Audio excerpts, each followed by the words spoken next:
Nah, jadi seperti yang dituliskan oleh beberapa texting ya, terutama Bu Teti ya yang berinteraksi langsung dengan bacaan dari Alistair McGrath ya. McGrath itu sebenarnya berusaha menyanggah bahwa ada perang antara agama dan sains. Ya, jadi kalau agama dan sains selalu dinarasikan sebagai bertentangan, McGrath berusaha bilang enggak juga loh, ya. Coba pikir pelan-pelan begitu ya. Lalu dia ada cerita diri pribadinya ya, mulai dari bab 7 ini ya, tentang bagaimana pergumulan dia juga ya, berpikir karena dia mau jadi saintis ya. Terus dia baca tentang filsafat sains ya. Lalu dia menemukan hal ini ya. Dia bilang di halaman 105 ini ya. Kenapa sih sains dan agama itu nggak bertentangan? Karena eh, nature ya atau alam itu dan juga ilmu alam ya sains jadinya ya bisa diinterpretasi dengan berintegritas ya, tapi dalam banyak cara ya. Jadi kalau ada yang berusaha membaca alam dan ilmu alam sebagai apa bukti untuk ateisme ya bisa. Tapi kalau ada orang lain mau membaca itu di dalam cara yang deistik bisa juga begitu ya. Bahwa Tuhan udah menciptakan alam semesta tapi seperti jam yang terus nanti berputar sendiri dengan mekanismenya ya. Tapi ada yang lain yang ingin membaca alam dan ilmu alam itu di dalam eh, pandangan yang Kristiani ya yang bilang bahwa Tuhan itu menciptakan dan juga memelihara ya alam semesta ini. Jadi sampai sekarang Tuhan terus masih menopang keseluruhan alam semesta ini. Nah, itu bisa semuanya, bisa cocok. Ya karena dari sains kalau kita mau bilang hal-hal yang menyangkut Tuhan ya, interpretasi berikutnya itu harus ada lompatan ya, eh, eh, ada lompatan ini ya ke arah metafisik begitu ya. Nah, sainsnya sendiri itu nggak menyediakan dengan jelas ya. Jadi artinya sains bisa dibaca dalam berbagai cara. Sehingga kalau orang ateis mau memakai sains itu untuk mendukung ateisme, dia melakukan lompatan metafisik itu gitu ya. Dia nggak murni bicara hanya dari sains lagi begitu ya. Tapi sains itu lentur ya, malleable, bisa cocok dengan ateisme, bisa cocok dengan deisme, bisa cocok dengan teisme juga. Seseorang bisa jadi real scientist ya dengan atau tanpa committed kepada agama apapun, spiritualitas apapun, atau juga tidak anti religius dan seterusnya gitu ya. Jadi bicara sains atau enggak sains saja tidak lantas harus berarti ateis atau teis. Begitu loh. Itu yang mau dikemukakan oleh McGrath ya. Jadi jangan langsung mempolarisasi ya, bilang bahwa sains dan agama itu bermusuhan, terus kita harus pilih salah satu. Kalau kamu mau jadi saintis, kamu harus tolak agama atau sebaliknya, begitu ya. Itu tidak benar, gitu ya. Itu yang coba digambarkan oleh McGrath ya. Lalu di bagian lain ya, di halaman 100. Nah ini ada 111 ya, ada bagian ini, The Smuggling of Metaphysics into Science ya. Jadi kalau orang mengklaim bahwa sains itu cocoknya hanya dengan ateisme ya seperti Dawkins gitu ya, maka sebenarnya sudah terjadi penyelundupan metafisik ke dalam sains. Padahal sains itu nggak bicara metafisik ya. Metafisik itu udah bicara di area filsafat begitu ya. Sehingga eh, nah di sini McGrath pakai kata netral ya. Scientific method is religiously neutral.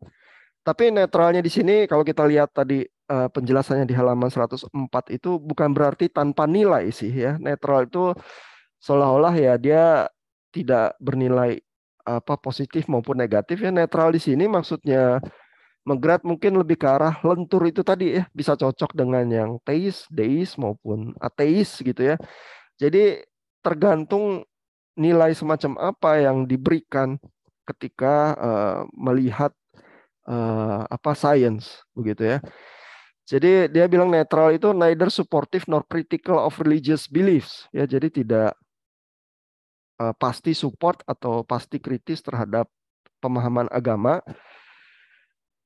Ini artinya katanya scientific atheist ya, yang ateis yang bergelut di bidang sains itu harus melakukan spin tertentu ya di dalam pemahaman sains dia supaya dia bisa memakai sains itu untuk melawan agama gitu ya. Jadi sebenarnya udah ada spin itu ya, dan dengan cara itu sebenarnya diskusinya udah tidak di dalam sains lagi tetapi sudah smuggling metaphysics ya, itu istilah yang dipakai McGrath ya. Those who wish to use science in defense of atheism are obliged to smuggle in a series of non-empirical metaphysical ideas to their accounts of science. Ya, jadi kalau mau pakai sains untuk mendukung ateisme, maka terpaksa harus menyelundupkan apa asumsi-asumsi metafisik tanpa dasar empiris apapun ya, supaya sains itu tampaknya berlawanan dengan agama, lalu berharap bahwa nggak ada orang yang sadar ya bahwa dia udah menyelundupkan metafisik begitu ya, ini intellectual sleight of hand ya, kayak pemain sulap gitu, toto lompat, toto bicaranya udah nggak sains lagi tapi bicara tentang Tuhan gitu misalnya ya. Nah itu yang terjadi itu. Jadi McGrath akan melihat orang seperti Dawkins itu kayak main sulap, cuman nggak bilang kapan dia lompatnya gitu ya, tahu-tahu aja lompat ya. Nah, lalu yang dibilang McGrath juga ya adalah yang terjadi sebenarnya eh, bagaimana memahami sains dan agama itu, yang terjadi adalah dunia kita itu kompleks ya, dan dunia kita itu butuh beberapa level penjelasan ya, ada eh, levels of explanation ini ya. Jadi tentu ilmu-ilmu sains ya, fisika, kimia, biologi, psikologi ya, itu menjelaskan fenomena tertentu di dalam tatarannya begitu ya. Nah, tapi ada penjelasan di level yang lain yang bisa juga benar begitu ya. Nah, dia mengutip John Lennox ini ya, yang dalam berbagai kesempatan selalu memakai ilustrasi yang mirip ya, yang bilang, oh ya, kalau bikin kue, kuenya bisa aja kita telaah secara kimia dan sebagainya ya untuk lihat bahan-bahannya ya. Tapi kan udah kita telaah secara saintifik habis-habisan, tidak memberitahu kita bahwa kuenya itu dibuat untuk ulang tahun gitu. Itu level penjelasan yang berbeda begitu ya. Sama seperti Lennox di dalam perdebatan tuh bilang ya, merebus air itu seperti apa ya? Bisa kita jelaskan secara fisika ya, air itu molekulnya bergerak terus nanti suhunya naik lalu mendidih. Tapi kan itu tidak menjelaskan bahwa saya ingin minum teh begitu ya. Dan itu penjelasan yang benar juga begitu ya.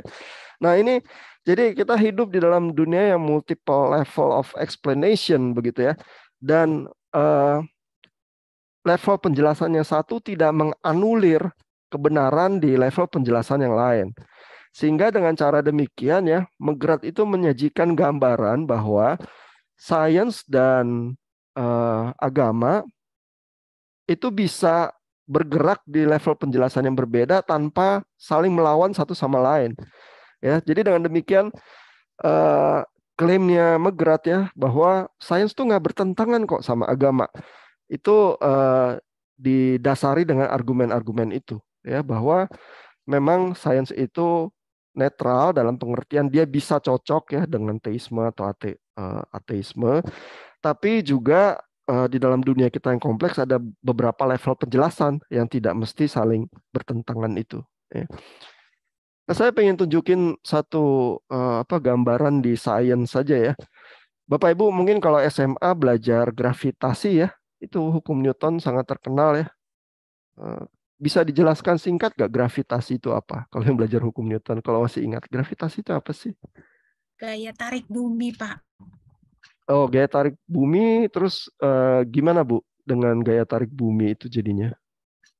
itu yang membuat benda-benda alam atau kita lah manusia di bumi ini bisa berdiri tanpa kita harus berputar-putar atau karena adanya gaya tarik bumi itu. Betul ya. Jadi kalau ada massa, lalu antara dua massa itu ada gaya tarik menarik dan itulah gravitasi ya. Jadi kalau dilihat rumusnya nanti ada massa kali massa per jarak kuadrat gitu ya. Kalau jaraknya makin jauh, gayanya makin lemah, jaraknya makin dekat, gaya gravitasinya makin kuat ya. Itu penjelasan hukum Newton tuh. Tapi fenomena yang sama ya dijelaskan oleh Einstein itu berbeda. Ya di dalam teori relativitas umumnya, ya ini saya kasih lihat satu video ya, yang menunjukkan satu tim ini peneliti berusaha mendemonstrasikan ya konsepnya Einstein tentang gravitasi ya. And so if I have another object, it also warps space-time. They feel that and they're attracted to each other. Nah, jadi ini ada kain ya yang dijepit di sini dalam satu bundaran ini ya. Ini tuh kain ruang dan waktu ya di dalam teori Einstein. Terus kalau ada dua benda ditaruh di dalam kain ruang dan waktu ini, lalu ruang dan waktu itu ada lekukannya begitu ya. Maka dua benda itu kayak seperti dua bola itu tadi saling tarik menarik, terus itulah gravitasi. Ya jadi teori Einstein itu di dalam teorinya bilang bahwa gravitasi itu adalah karena lekukan ruang waktu yang menghasilkan gaya tarik antara benda-benda itu. Gitu ya. Kenapa Newton nggak bilang hal yang seperti itu? Karena Newton nggak bertanya dari mana datangnya gravitasi. Dia cuman berusaha mengukur kalau ada massa lalu terus terjadi tarik menarik itu gayanya seperti apa. Ya tapi dari mana gaya gravitasi itu? Einstein menjawab satu level lebih tinggi karena ada lengkungan ruang waktu. Gitu ya. Coba kita lihat lagi ya demonstrasinya, ini cukup interesting sih. But it's so small you can ignore it. The moon makes the earth kind of wobble around a point 3/4 of the way from.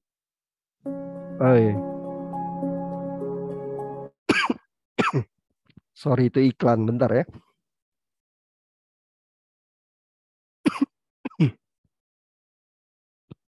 Nah ini jadi si profesornya pengen menjelaskan juga kenapa planet-planet itu bergerak di sekeliling matahari ya dengan gaya gravitasi yang sama. Jadi ini dikasih benda yang lebih berat karena massa yang besar itu kayak matahari membuat lengkungan ruang waktu itu lebih tajam gitu ya. Nah terus dia lempar gundu itu di sekelilingnya. It wasn't. Different directions. But there was a preferred direction. The disk it formed from had a slight preference one way versus another, and things going the opposite way got eliminated, and when it's all said and done, everything's going the same way. That works 90% of the time. Nah, ini juga dia mendemonstrasikan tadi ya, waktu gundunya itu disebar gitu ya. Ada dua arah tuh, ada yang muter ke kiri, ada yang muter ke kanan. Itu mungkin asumsinya kalau matahari pertama kali meledak ya, ledakannya itu ada yang ke berbagai arah. Tapi setelah waktu tertentu, nanti putaran itu jadi lebih sinkron ya, tinggal arah tertentu aja yang tersisa gitu ya. Dan terus jadi benda-benda langit itu cenderung arahnya jadi sama, arah putarnya ya. Sama seperti planet di tata surya kita sekarang mengelilingi matahari itu dengan putaran yang sama gitu ya. Tapi konsepnya itu, jadi sekarang kalau kita bicara gravitasi gitu ya, di dalam dunianya Einstein ya, itu bukan seperti penjelasan guru SMP kita tuh, dua massa punya jarak saling tarik menarik ya, tetapi kita harus membayangkan lengkungan ruang waktu ini, begitu ya. Itu dua penjelasan yang sama sekali berbeda ya sebenarnya ya. Apakah Newton lantas salah? Ya enggak. Apakah Newton kurang lengkap? Ya iya ya, karena di dalam teori Einstein dia bisa ya menghitung sesuatu yang juga dihitung oleh Newton ya. Tapi Einstein tampaknya lebih lengkap dalam mendeskripsikan apa yang terjadi dengan ruang waktu. Dan kalau benda-benda itu misalnya di dalam teori relativitas khusus kalau mendekati kecepatan cahaya. Sedangkan kalau Newton memang cuma dealing dengan kecepatan-kecepatan yang jauh di bawah kecepatan cahaya ya, tidak memperlihatkan anomali-anomali tertentu yang baru bisa dijelaskan dengan teori relativitas Einstein. Tapi Einstein tidak membuat Newton jadi salah ya. Kalau kita pegang yang Newton juga tidak berarti Einstein salah, tapi ini ada multiple level of explanation nih, dan dua-duanya ini science.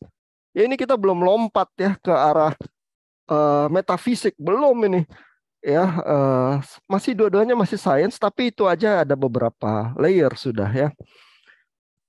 Nah, ini Pak Timothy bilang sama juga dengan perkembangan dengan model atom. Iya, jadi model atom itu yang pertama kali yang sederhana sekali, terus lantas ada hal-hal yang nggak bisa dijelaskan gitu ya. Apakah model atomnya sepenuhnya salah? Ya, enggak juga ya, bisa juga ya di dalam pemahaman yang sederhana itu ya. Tetapi makin lama kalau banyak hal yang tidak bisa dijelaskan, terus ada teori baru yang bisa menjelaskan lebih baik, maka yang lebih baik itu yang diambil begitu ya. Nah, jadi salah satu argumennya McGrath adalah itu ya, kita tuh punya multiple level of explanation ya, dan baru kita ngomong di science aja udah begitu ya. Apalagi kalau kita melompat ke metafisik ya. Even penjelasan metafisik itu juga multiple level ya, dan bisa banyak hal ya.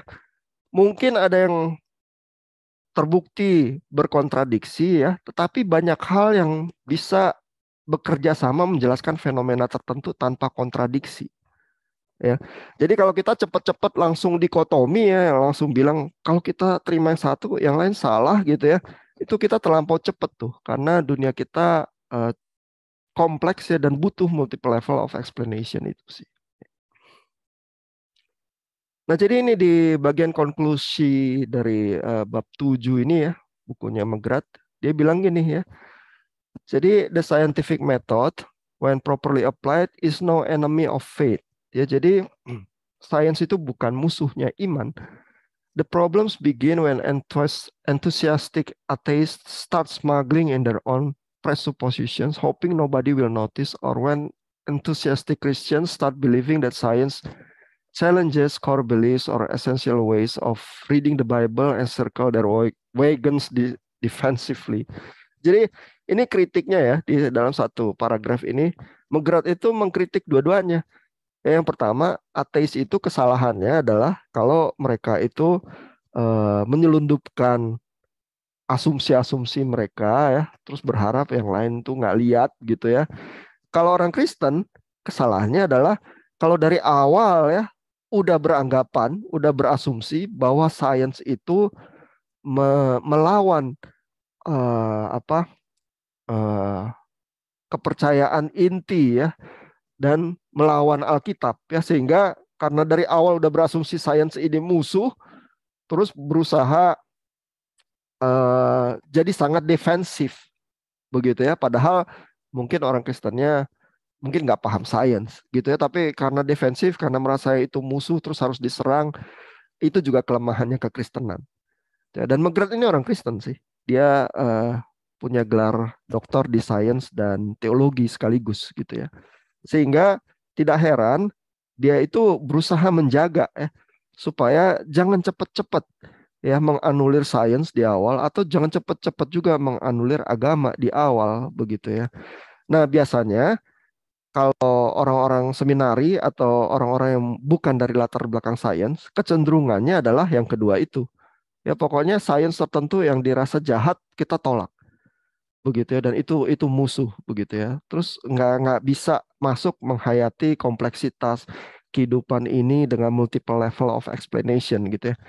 Nah, kalau orang yang latar belakangnya kentalnya di sains terus masuk ke agama, ya agama dibilang sebagai semuanya tahayul. Lihat aja ya, dikit-dikit ini ya, apa teori konspirasi ya, terus nggak mau divaksin ya, itu kan nyusahin semua orang gitu ya, itu tahayul itu gitu ya. Nah, itu ada benernya juga, ada orang Kristen yang seperti itu gitu ya. Nah, jadi bagaimana hidup di tengah-tengahnya itu ya, itu McGrath berusaha menggambarkan visi itu supaya kita bisa menangkap ya bahwa sains dan agama itu bukan musuh satu sama lain gitu ya. Nah, ada pertanyaan nggak sejauh ini, Bapak Ibu? Atau komentar?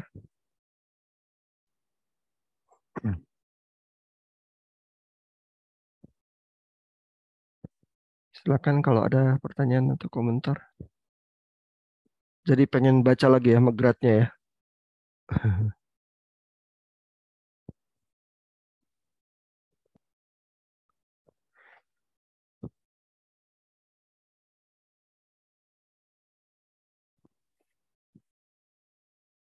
Belum ada pertanyaan, komentar? Ya. Nah, jadi mungkin yang menguntungkan ya buat kita ya adalah kalau masuk ke dalam area-area yang sulit ya, kan kita juga tidak tahu semua hal tentang sains ya. Eh, Interpretasi teologi kita juga tidak 100% sempurna begitu ya. Ya kita selalu berusaha membuka diri sih. Coba pikirkan dulu begitu ya. Di sebelah sana argumennya apa, di sebelah sini keberatannya apa. Terus apa? Tidak perlu cepat-cepat menganulir, mengambil closure gitu ya. Makin lama pemahaman kita bisa makin baik kalau kita terus mendalami dan belajar. Eh, Biasanya asumsi awal ya bahwa hal itu musuh kekristenan atau apa itu cenderung membuat orang Kristen itu menutup diri ya terhadap perkembangan dan kemajuan dan itu merugikan. Ya. Bahkan juga berasumsi bahwa apa sains dari awal itu musuh itu sendiri juga menghasilkan banyak ini ya. Jadi gimana dong kalau misalnya orang Kristen yang jadi saintis kan gitu ya. Jadi dengan kata lain orang Kristen jadi apa tertutup eh, bidangnya karena mengarah ke sains yang sebelah sana itu pasti nanti bercipratan dengan lumpur dosa gitu misalnya karena sains itu jahat gitu misalnya ya. Nah jadi nanti orang Kristen nggak ada yang mau jadi saintis itu berabe itu kalau kalau kayak gitu ya kalau misalnya gereja mengajarkan hal-hal yang seperti itu. Jadi lebih baik memang membuka diri terus dengan segala kerendahan hati kita bilang kita nggak tahu kalau memang pas kita nggak tahu ya terus mencoba mendalami sebisa mungkin tanpa terlalu apa eh, memusuhi satu dengan yang lain ya. Dan Megrat di sini sangat menolong karena dia memberikan visi itu. Ya, jadi kalau sains sama agama itu nggak bermusuhan, sebenarnya apa sih yang terjadi? Yaitu ya ada multiple level of explanation itu dan bahwa agama memang bisa dispin dekat dengan ateisme atau dispin dekat dengan teisme, tetapi dia lentur gitu ya, dia nggak bersifat pasti ateistik atau pasti teistik begitu. Ya. Nah di chapter yang saya berikan untuk Bapak Ibu baca ya, ada chapter 9, itu juga Megrat itu berinteraksi dengan pikiran-pikirannya Agustin ya. Ini cukup menarik ya. Dan karena juga secara spesifik itu bilang ke arah evolusi begitu ya. Jadi ini salah satu kutipannya ya, tentang Agustinus dari Megrat ya. Jadi di dalam bacaannya Megrat, Agustinus itu bilang bahwa Tuhan membawa segala sesuatu ke dalam apa eksistensi di dalam satu moment of creation ya. Tetapi creation itu nggak statis. Ya jadi memang diciptakannya eh, pada satu momen penciptaan, tapi ciptaan nggak statis karena Tuhan memberikan kapasitas untuk berkembang. Ya, misalnya Agustinus menggunakan satu gambaran tentang biji yang dorman yang lama-lama bisa jadi tumbuh jadi pohon besar ya sehingga pembacanya itu bisa memahami ya poin ini ya. Jadi Tuhan menciptakan biji tetapi yang bisa tumbuh dan menjadi besar pada waktu yang tepat gitu ya. Sehingga dengan cara demikian sebenarnya Megrat itu berusaha menggambarkan yang Agustin aja ya, nggak mentah-mentah menolak semacam evolusi gitu ya, karena begitu alam semesta itu diciptakan ya, ada potensi untuk perkembangan itu. Ya kalau kalau evolusi itu dianggap sebagai perkembangan lebih lanjut dari ciptaan yang di awal, bisa-bisa aja karena Agustin pun memberikan ruangan untuk itu. Ya. Nah, jadi Agustin itu meminta pembacanya untuk berpikir bahwa eh, ciptaan itu sebenarnya mengandung satu apa? Ini istilah yang dia pakai ya, divinely embedded causalities. Eh, sesuatu eh, apa ini sebab akibat yang terangkum di dalamnya ya, yang berasal dari Tuhan, yang dapat muncul atau berevolusi kepada di dalam waktu yang kemudian. Dia malah pakai kata itu ya, that emerge or evolve at a later stage, begitu ya. Jadi dengan kata lain, walaupun Agustinus itu masih jauh ya dari apa zamannya Darwin atau apa perdebatan evolusi zaman sekarang ya, tapi tampaknya yang dia katakan ini membuka peluang untuk pikiran-pikiran semacam itu gitu ya. Nah, ini ya di halaman 141.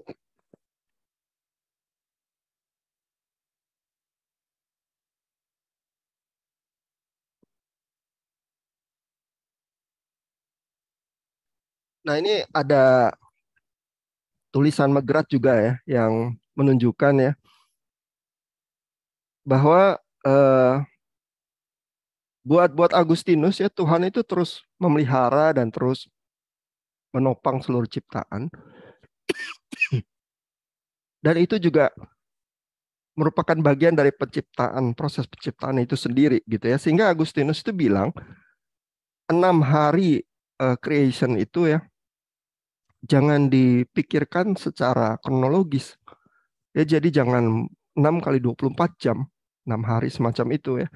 Tetapi itu adalah cara untuk mengkategorisasi eh, ciptaan karya Allah itu gitu ya.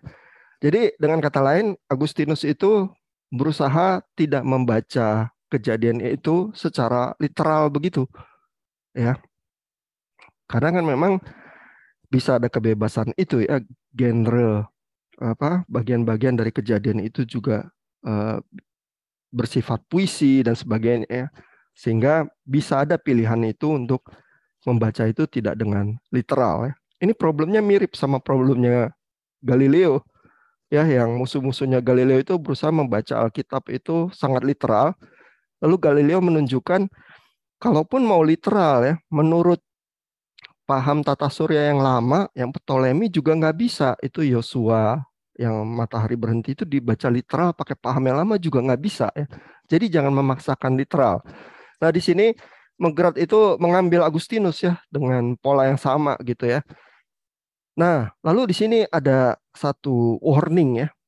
Agustinus was deeply concerned that biblical interpreters might get locked into reading the Bible according to the scientific assumptions of the age ya. Jadi menurut Megrat ya, Agustinus itu kehati-hatiannya itu adalah karena supaya penafsir Alkitab itu tidak terkunci ke dalam pemahaman interpretasi Alkitab berdasarkan kondisi sains yang asumsi pada zamannya.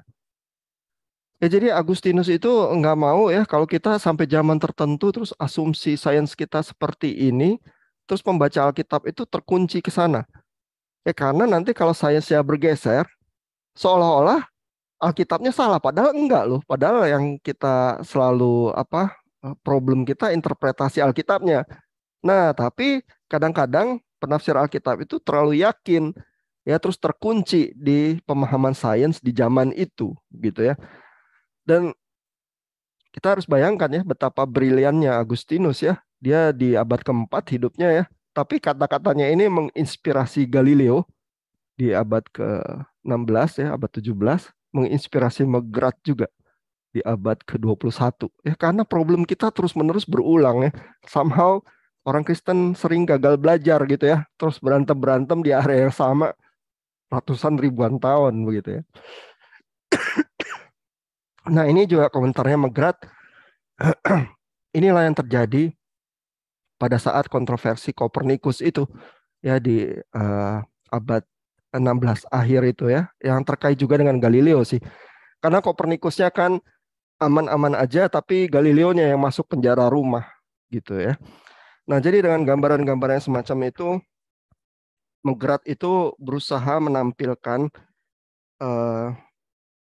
wajah yang lebih bersahabat antara sains dan iman, begitu ya. Karena dia pun termasuk yang menghidupi kehidupan imannya bergelut dengan sains ya di dua bidang itu sih. Ya. Nah, mudah-mudahan pembacaan Megrat itu ya memberikan inspirasi ya buat Bapak Ibu dan memberikan pilihan yang berbeda ya daripada misalnya cuma narasi-narasi bahwa agama dan sains bermusuhan. Terus kita pilihannya tinggal memusuhi sains atau memusuhi agama ya. Kalau udah terkunci di situ nggak menguntungkan buat kita.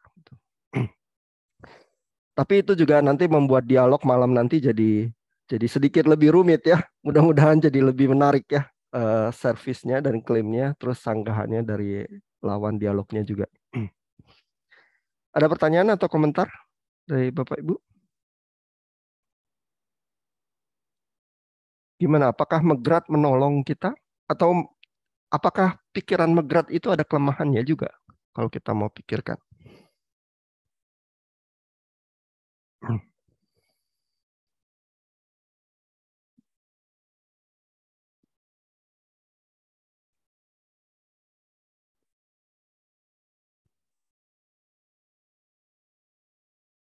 Apakah ada bagian selama Bapak Ibu menggeluti sains itu bagian dari sains yang benar-benar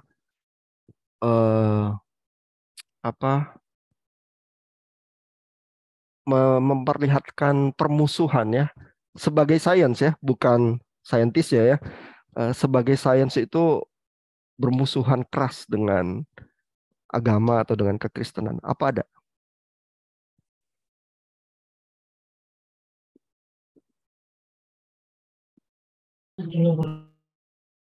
Ya. Oh, tadi ada yang buka mic tapi nggak jadi.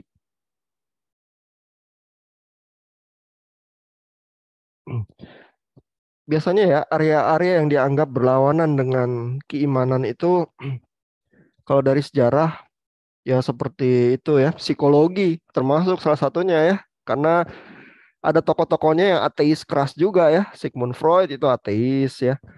Terus ya kalau yang memakai Darwin dan evolusi berarti bidangnya biologi ya. Terus kalau di bidang fisika ada Stephen Hawking gitu ya, yang ateis juga gitu ya.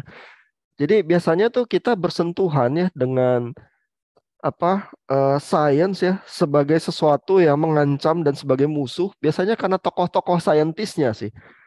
Tapi kalau kita dengarkan ya sains yang mereka jabarkan terus tidak melakukan lompatan metafisik itu ya, bahwa sainsnya tidak kita pakai untuk menegasi Tuhan ya. Sebenarnya sainsnya kadang-kadang ya biasa aja gitu ya dan membawa banyak manfaat kayak psikologi gitu misalnya ya.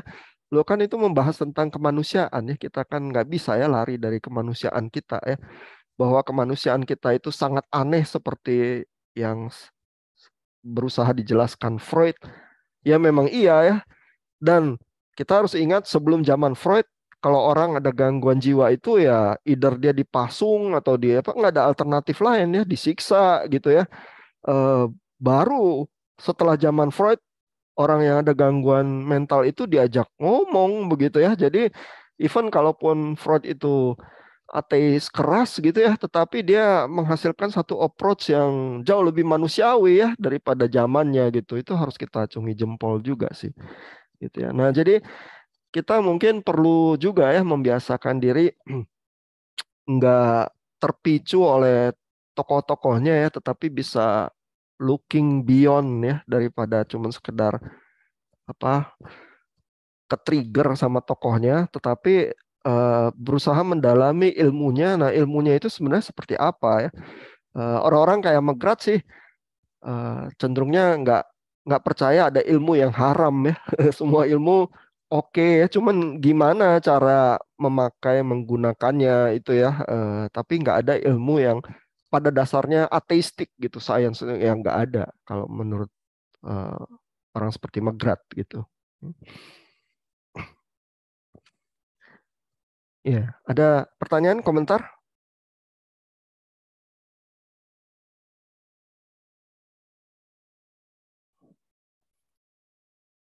Makanya kalau kita lihat perdebatan Lennox dan Dawkins juga ya, eh, Lennox juga melakukan movement itu kan yang sama seperti McGrath ya, berusaha memperlihatkan multiple level of explanation ya, lalu berusaha juga mempertanyakan ya, ada bagian-bagian yang Dawkins juga nggak tahu dan mengakui nggak tahu ya, misalnya dari mana ya, kalaupun evolusi benar awalnya sendiri itu bagaimana ya, the origin of life begitu ya.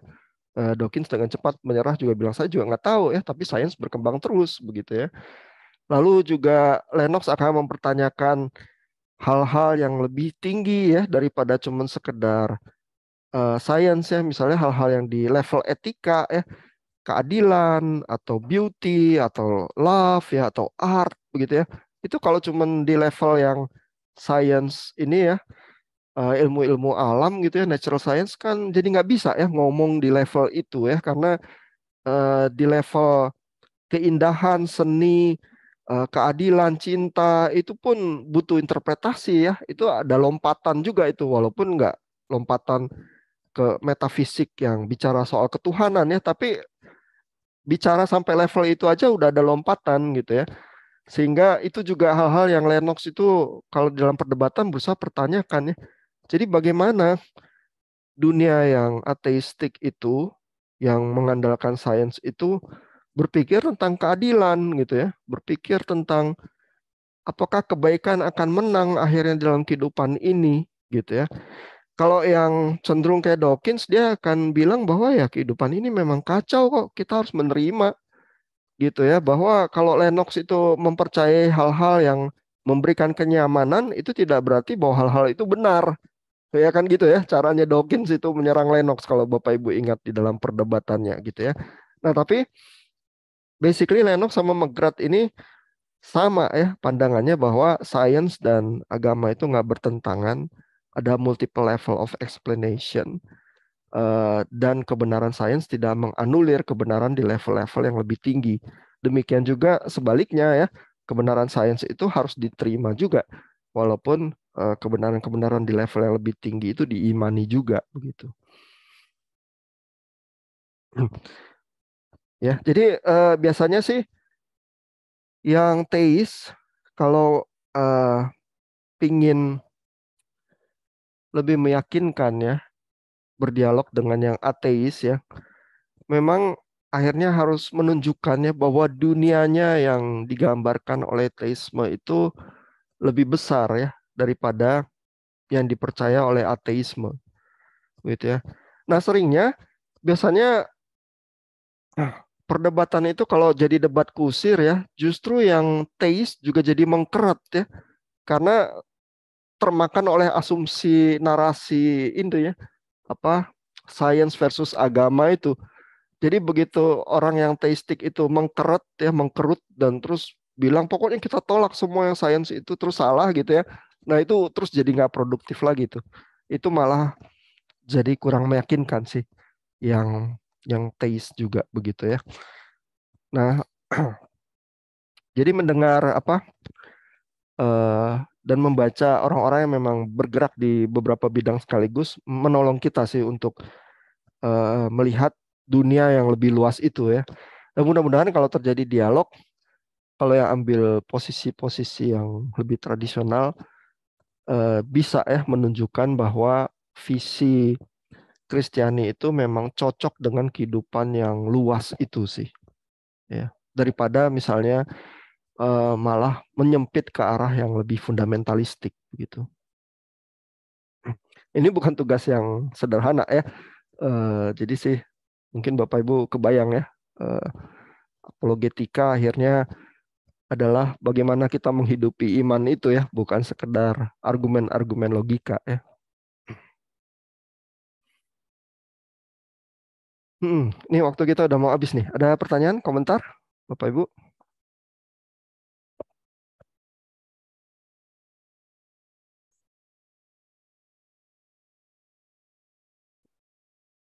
Iya, ada Pak Timothy sama Pak Caleb sih yang wajahnya berpikir keras.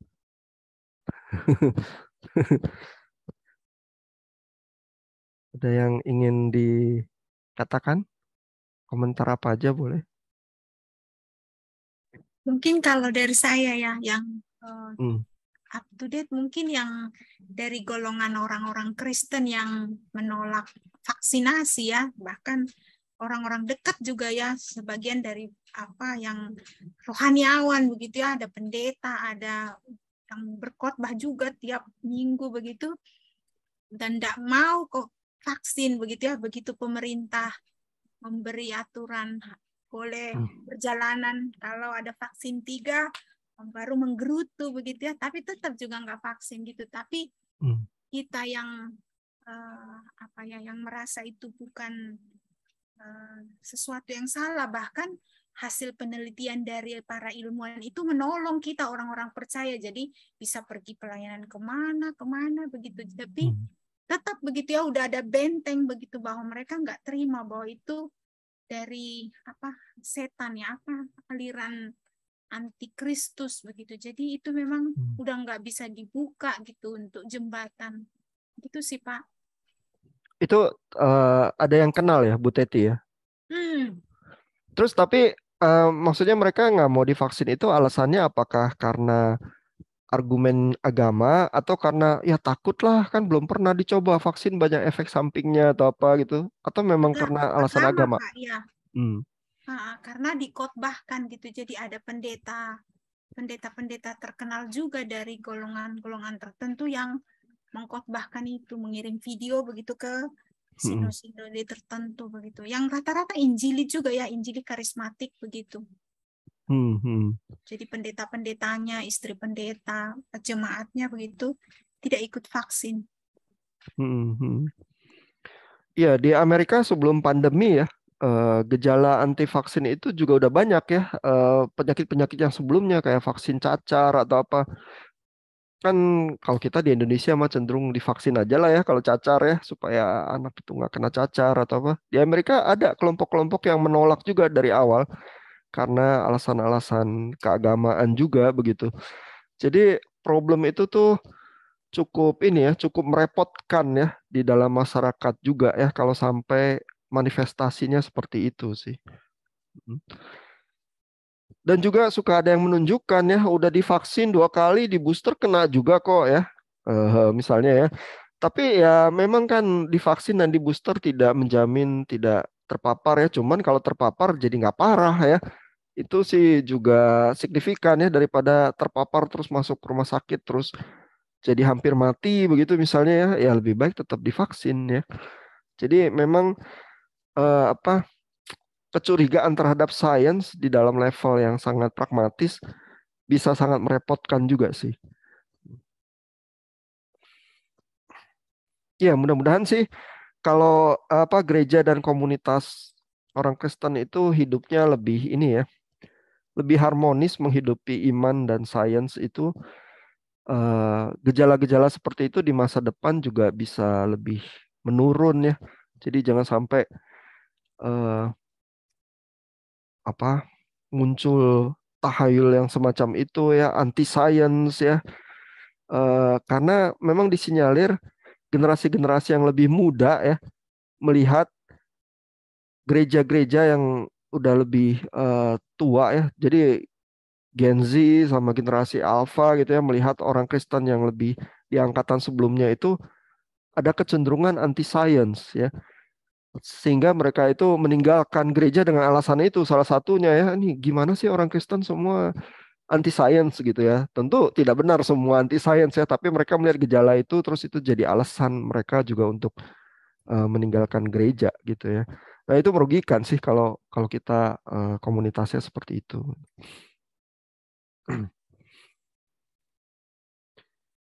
Iya, ini waktu kita habis nih. Thank you ya Bu Teti komentarnya. Bapak Ibu juga saya ucapkan selamat berdialog ya di G-Class. Kita tunggu servisnya dari Bu Tarisa dan Pak Timothy. Lalu minggu depan nanti materi-materinya saya upload lagi ke G-Class seperti biasa untuk Bapak Ibu nikmati. Ya.